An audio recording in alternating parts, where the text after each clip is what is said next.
પલસાણા પોલીસે પાવરગ્રીડ વીજ તાર ચોરીનો ભેદ ઉકેલ્યો. ₹15 લાખથી વધુના મુદ્દામાલ સાથે 2 આરોપી ઝડપ્યા.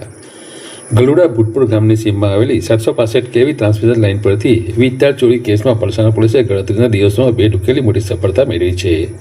ગત તારીખ 21 ડિસેમ્બર 2025ના રોજ અજાણ્યા ચોર ઇસમો 72 ફૂટ ઊંચા ટાવર ઉપર ચડી આશરે 6,960 કિલો AC વાયર કિંમત ₹9.62 લાખ ચોરી કર્યો હતો.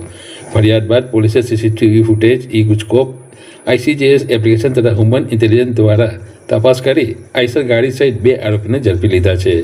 પોલીસે ચોરીના વીજ તાર, ગાડી, બનાવેલા પ્લેટો અને વાહન કબજે કરી સમગ્ર નેટવર્કનો પર્દાફાશ કર્યો છે. બંને આરોપીઓ ટેમ્પો માલિક જીતેન્દ્ર ચેલાજી રાણા નડિયાદને ઝડપી પૂછપરછ દરમિયાન તેને ચોરીના વીજ તારનો મુદ્દામાલ લેનાર અમદાવાદના પવનકુમાર બાપુલાલ ટોટાને ઝડપી તેની સામે કાયદેસરની કાર્યવાહી હાથ ધરવામાં આવી છે.